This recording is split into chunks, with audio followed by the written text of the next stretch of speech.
Welcome back to the channel, Brad Takes Flight, and today we're going to cover the entire journey of my accelerated flight training at a Part 141 and 61 flight school. I'm going to break down which licenses I got under which parts, as well as my entire experience as a whole, and whether I would recommend it and who these type of programs are for. So whether you're an aspiring pilot or you're just curious about aviation, this is the channel for you. To get more videos just like this one, hit that subscribe button and turn on that notification so that way you don't miss another video. So in the world of aviation, there are more and more of these accelerated flight programs coming about.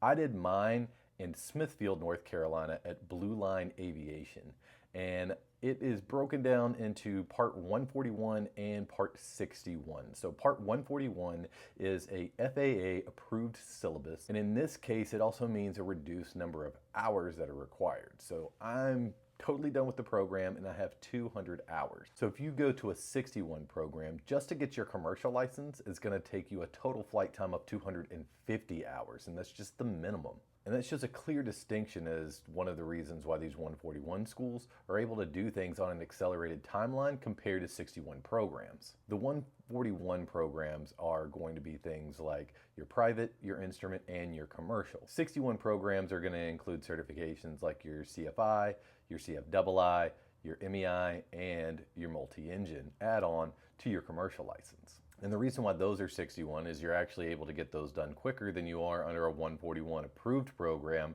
from the FAA. So everything about these accelerated flight programs are built on speed and getting you done as quickly as possible with as little flight time as possible. And of course you can see from that that there are good and bad that's going to be associated with that. So the good is you're able to do a program in, for me, 5 months.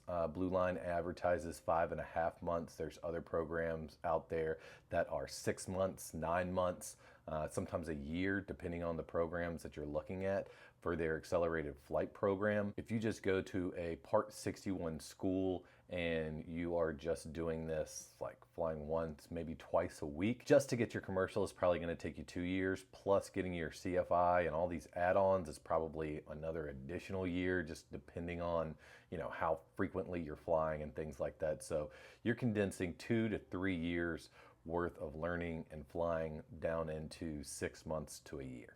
The con, of course, is that you don't end up with as much flight time. So people are going to look at the total time and think, well, you're not going to come out as good of a pilot. And maybe that is the case for some people. I think that aviation, though, is a skill that you have to practice frequently. So if you're only flying once a week, twice a month, something like that, like you're gonna need 250 plus hours of total time to get to the same place that I feel like I was at when I was flying a couple of times a day. I think it's very different when you are polishing up your skills at that level, and you compare that to the time of just doing it once a week or once every other week. Flying an aircraft is a skill that, degrades over time. You really need to stay on top of it and continue to fly. Otherwise, if you don't use it, you lose it. And so the fact that you're up there flying more frequently and more often, I feel like it enables you to actually become a better pilot than if you were just doing it once a week or once every other week. I think that it does take you more flight time and will take you more hours. I do feel like ultimately you end up with just as good a skill set, if not better, at the end of that program because you've been flying every day, multiple times a day in some cases, as long as the aircraft and the weather will allow you. So this is definitely a topic that is heated on the internet. There's a lot of people with a lot of varying opinions about whether students from these accelerated flight programs are as good as pilots that are not. I personally, have flown with both, and I think that my skill set is right on par with everybody else. But you let me know in the comments down below, what are your thoughts about the accelerated flight program and whether, people are actually able to get the skill set that they need over that time, or if you think that you should take a longer period of time in order to try to acquire that skill set. I went from a zero to hero program, right? A career pilot program. There's all different types of names for them, but in completing that, I went from knowing that planes fly to knowing how they fly, all the systems behind them, right? The skill set needed and required in order to do that, to being able to teach others now on the subject. This is obviously a massive transition, and I'm really happy with the progress that I made over the last 5 months. I feel like it was a really good program in the fact that I learned everything that I think that I needed to learn. I don't feel like I am at a place where I thought I would be at the completion of the program. I think there's a big misconception out there that if you do one of these programs that all of a sudden you're just going to be a great pilot and you're going to know everything there is to know about aviation, and that is just not the case. Being a great pilot is a lifelong journey, and I think when I came in I just thought, when I'm done with this program I'm going to be an amazing pilot and that's just going to be the end of it. And while I feel like I'm a good pilot and I know everything that I need to be safe and able to teach others how to do it, I think at the same time, it really is truly a lifelong journey of continuing to refine your skill sets, and you never really know everything about aviation. And there's so many different planes and different types of flying that are out there that the opportunity to learn more is just really endless. So while I'm not where I thought I would be at the end of the program, I think where I thought I was going to be is a bit unrealistic. So I'm really happy with where I'm at, knowing what I know now. Throughout that entire journey, I did my best to bring you guys videos that showcase what was going on kind of a daily basis and a lesson-to-lesson basis to give you an idea of what it was like to be in accelerated flight school. But I really want to take a moment, if you haven't seen any of those videos, to just kind of sum up what it's like on a day-to-day, week-to-week kind of basis. So for the most part, I was there 6, sometimes 7 days a week, always doing at minimum some ground lessons plus flights.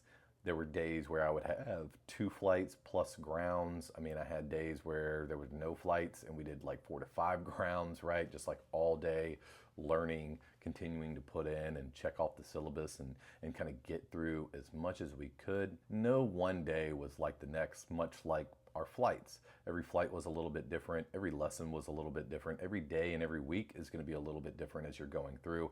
However, the amount of work that goes into it doesn't change. I would say I probably would put in anywhere from 2 to 8 hours a day actually on campus. So either I was on campus doing a ground lesson or showing up. Our flights were usually blocked out for 2.5 hours. So if you have one flight, just know you're going to get there at least, a little bit beforehand, so that way you can do all your weight and balances, get your weather, do all the pre-flight planning that you need to do and get done, then actually check the plane out, do your pre-flight fly for, 2 hours or so, hopefully, and then come back, do a debrief. And so all of that's going to take at least 3 hours if you're going to do a flight, maybe more, especially when you're first starting out and you're in your private and you're just getting used to doing all your weight and balances and you're getting used to doing your pre-flight. Again, these are skills that you're going to build up over time and become quicker and quicker in order to be able to master those skills. So as you go, it may go from like 3.5 to 4 hours for one flight down to about 3 hours or so. Is usually what I kind of saw, where you may end up having a ground that covers 2 to 4 hours depending on the amount of topics that you have to get covered. Same could be said if you're doing both a ground and a flight in the same day. I mean, that becomes really a full day. So you're looking anywhere from 6 to 8 hours there on campus at that point. And that's just the time that you're spending there on campus.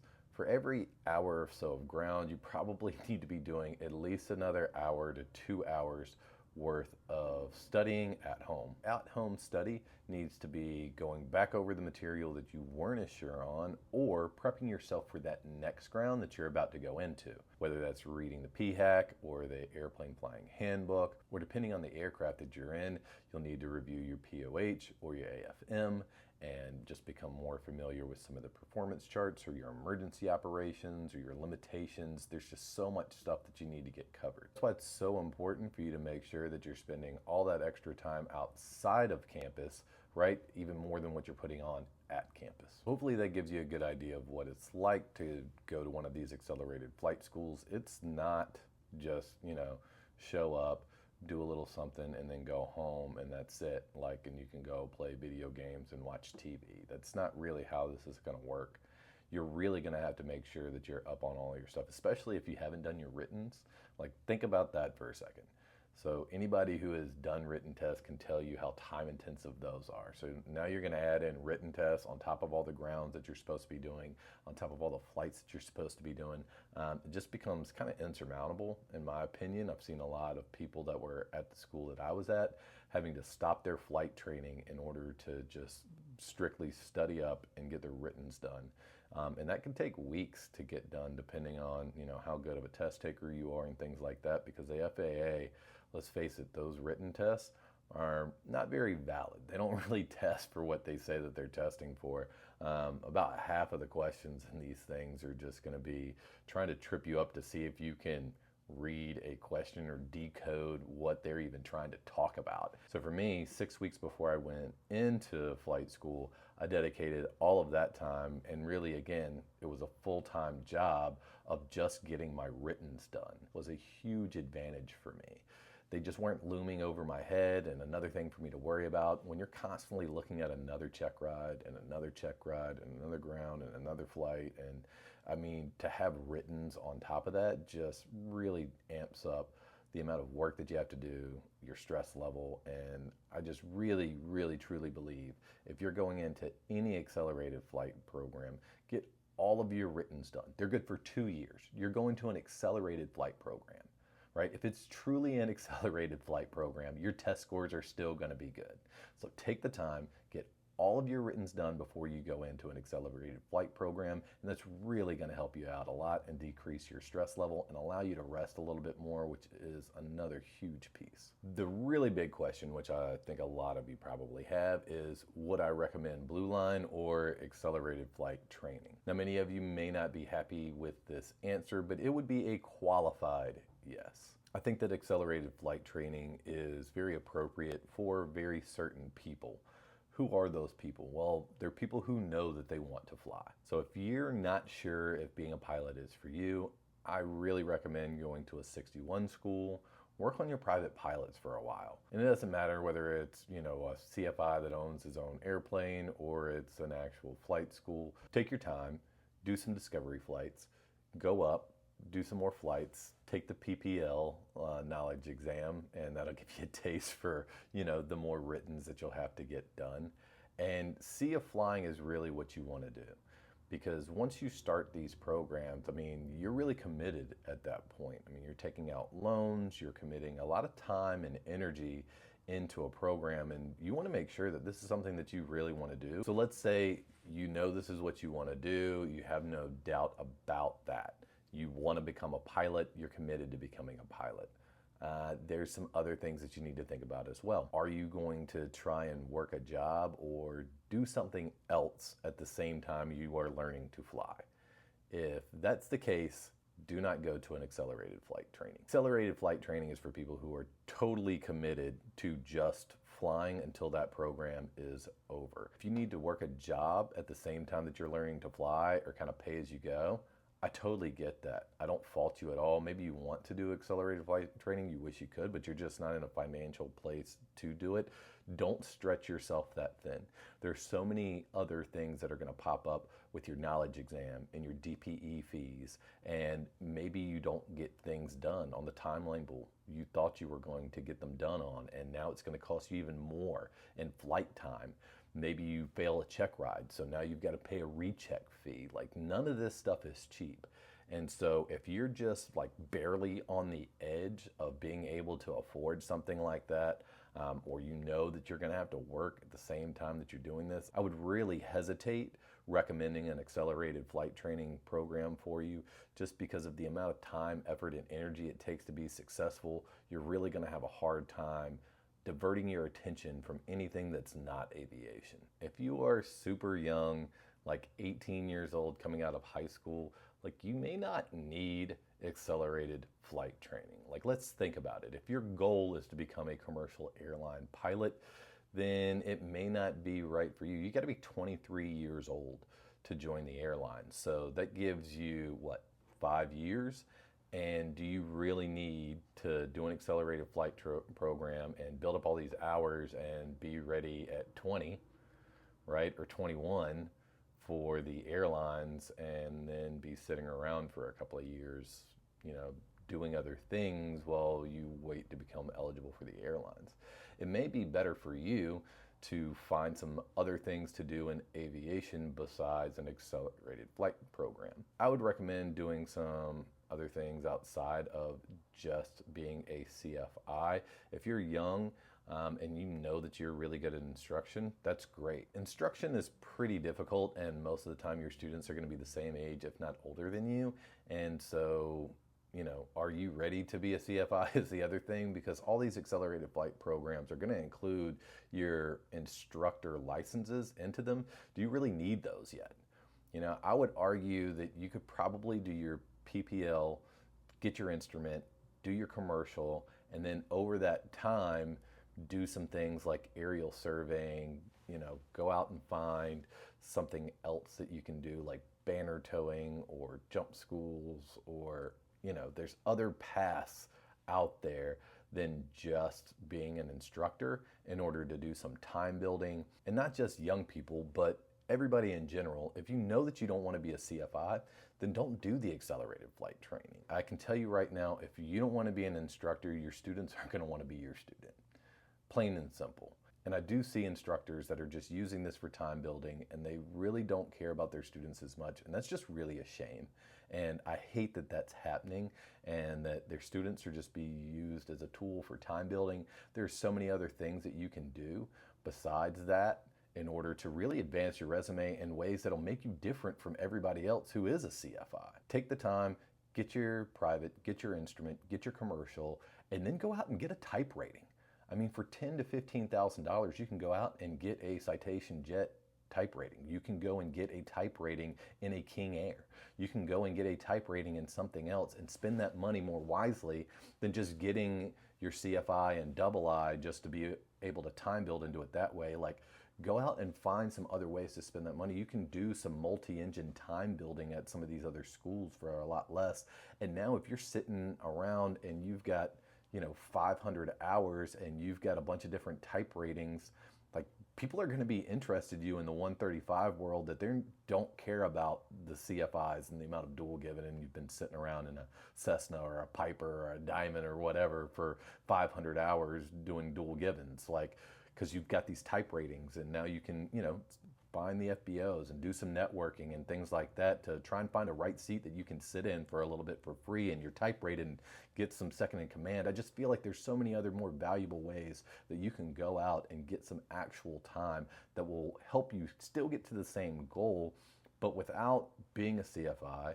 And you're still spending the same money, maybe even less in some cases, depending on the programs that you're looking at. And you're doing the flying that you want to do. Like, that to me is a huge thing. Aviation's such a massive industry.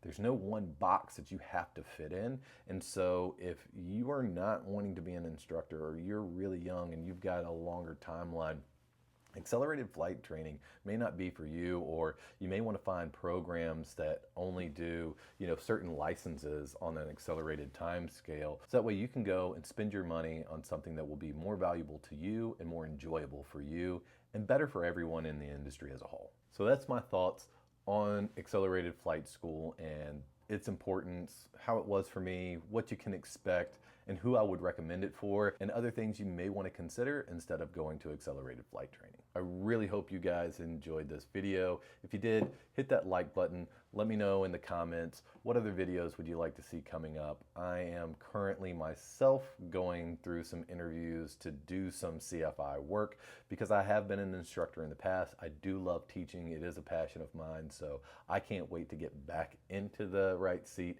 and start actually, coaching and teaching, because that is a passion for me. And if you're curious as to what it really looks like on a day-to-day basis, you can check out the whole playlist of everything that I went through at Blue Line Aviation right here. You can also check out the next video in the series right here, and you can always click that subscribe button right here. And as always, aviators, keep the grass off your wingtips.